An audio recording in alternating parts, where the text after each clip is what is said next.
Did they see you give you money? Eh? What's the person's interest in it?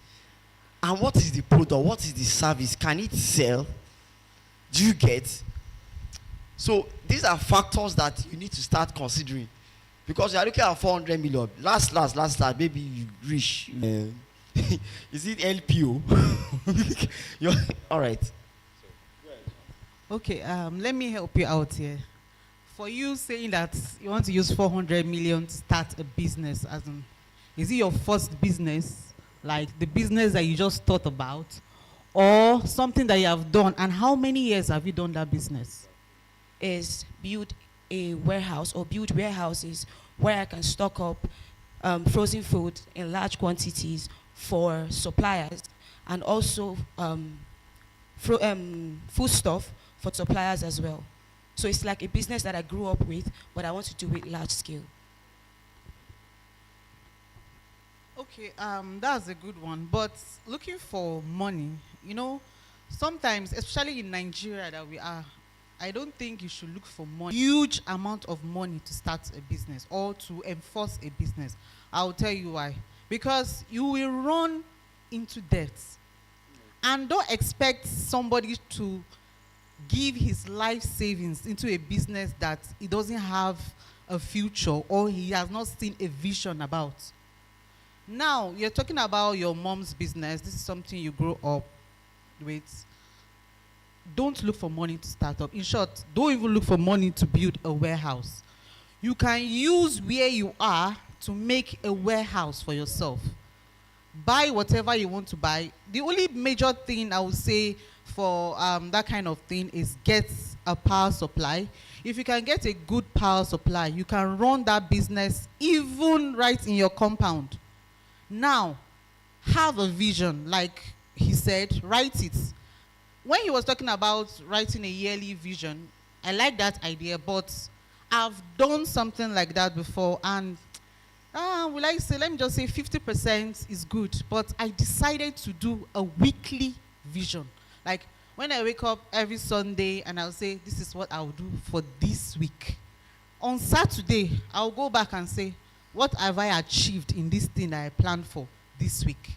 So you can now, in this your business, state, maybe in like 2 years, since you're the one trying to take over, in 2 years, write it down. Don't even keep it, write it. Because when you write, there's something about writing down, either in a soft or hard copy.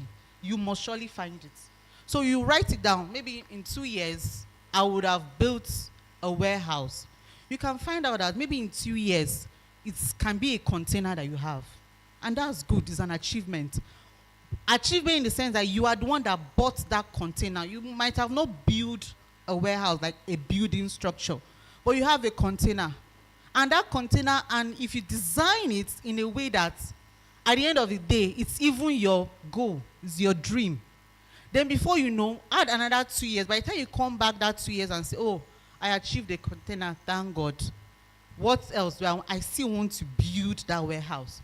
By the time you, before you know, that step you've taken will now help you. Before you know, that step you've taken will now help you to go further. But it's not use that place to build your warehouse. Now give yourself a set goal. Your gain or your achievements from that warehouse and from that business, you'll be able to build something, even though it's not a mansion, but at least you get a roof over your head. I don't know if you get. So don't expect, oh, I need money. And if you put that burden on you that I need money, you won't go far. So remove the aspect of I need $1 million to run this business. No. If you put it like that, you'll be limited. You will not be able to go far. Because if I don't get this $1 million, January passed. This is February. We have success story. You will hear where people have failed, and you'll be able to apply it to what you want to do or in what you are doing. But don't just stay and say, oh, I do buying and selling, and you're in your kiosks or you're in your shop and you don't go out. The only thing you do, you go out to the market to buy your goods and you come back. but you don't have a community. Then for instance, tomorrow they say biscuits that you are selling is 50 naira, and you go back to the market and your seller is saying, ah, madam, you can't buy this biscuit 40 naira, it's now 100 naira. You say, ah, when now, what's happen, blah blah. But you don't have people that give you information. You are not in a community like some people. They have WhatsApp group that they tell, ah, today, oh, sugar don't cost, so sugar is this, so, and you now know that, okay, even though you had bought sugar 500 naira and you hear it's 700 naira, you sell, so that when you go to the market, you'll be able to buy in that range. So don't relax in your comfort zone and say, ah, I do electrical work, and you stay there and your own is just to be joining cables. You don't go out, hear people's stories. You don't go out for events. You don't even go out for any organizational, discussion and all that. Then to him, like what I would tell somebody that I've learned, have a selling point. Even in your offices, even in your business, have a selling point. Selling point in the essence that something that they know you for, that you are, in fact, something that nobody in that place can do, but you can do. With that, your boss will surely rely on you in that aspect. You'll be able to sell yourself, not like eye service. Oh, that eye service is not part of it. Okay, let me give an example. When I went for my program, in fact, there were people on ground, everybody on ground. But when I came with a different style. In the sense that even our overall commandant will like, please call her. Even when I'm in the class, they are coming to call me. When I'm here, people are, why is it only you? You that just came. People that have been here since nobody. Because I have my own unique, I came with my own unique style. That even when I take my pictures or do my own videos, it's different from this other person that said he has been practicing for 10 years or 20 years. So have your own unique style. That even when you are not there, they will say, let me wait for that person. Let that person comes and I'll be the one to patronize that person. Or that your boss will say, okay, oh, everybody is shouting on everybody. You are the only person that person will not shout on. Okay, please, sir, I have a question. He waves you off. But there's another person that he doesn't wave off like that. You can't say that we are parents and there's this particular child that you know that you can't turn because that person have your mumu button, like that person said. So ensure you have that person's mumu button. There is a way that person must tick. So you must have that button that you can press from that your boss or that your colleague to give you information that you know. Thank you. Thank you so much for that contribution. Thank you. Thank you. Okay. I'll be very brief and I'll address Pearl directly. See, if you look for money, the truth about it is, summarily, we can't address that matter here. It needs counseling of some sort. You understand? So maybe exactly. we'll yes, because it's a particular business idea and it must be constructed exactly to suit what you need. Now, your business idea, very good one.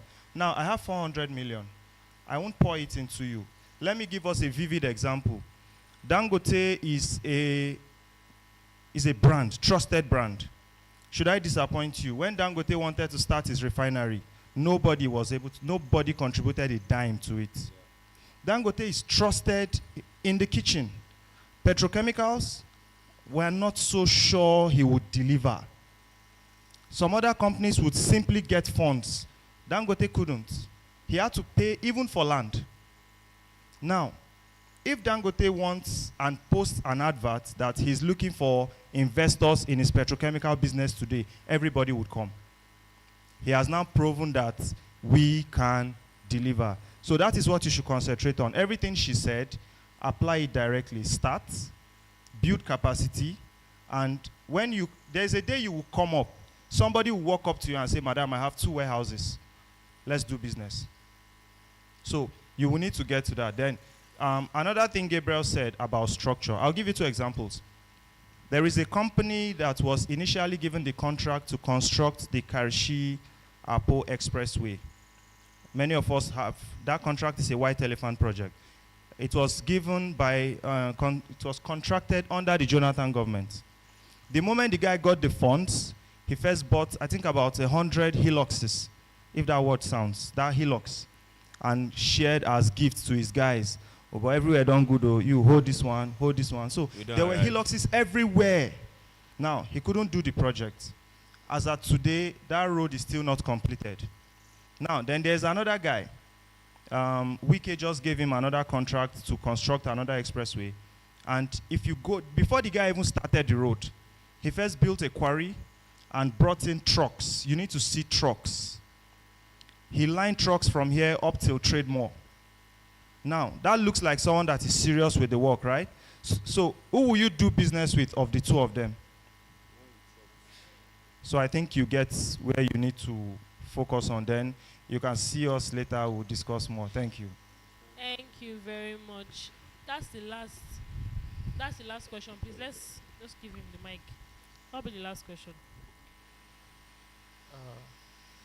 Good afternoon, everyone. Good afternoon. Mine is not a question; it's an answer to the question she asked. So, first of all, I want to tell you that I don't think the money you are requesting is too much for a business. Although I don't know your business model and your business plan and what you want to use the money for, I don't really care about that. But I would like to tell you a story of Elizabeth Holmes. She's a medical school dropout. Although currently she's in prison for fraud, but she's a medical school dropout, and she had a diploma in management of some sorts before going to medical school, where she ultimately failed and dropped out. And then she thought to herself, oh, what can I do? She decided to start a company, Theranos, and that company was supposed to be for medical equipment, I think. Yes, for medical equipment. And she was able to convince some of the wisest minds in the investment world to raise, I think, up to 200 million in her first year, $200 million in her first year. And what she did was clever, because she provided a way for them to make returns on the money they invested.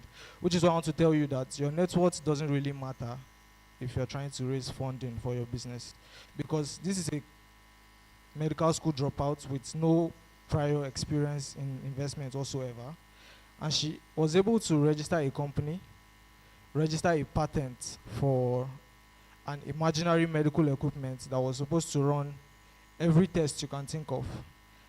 At the same time, was able to convince some of the wisest minds to invest in her business.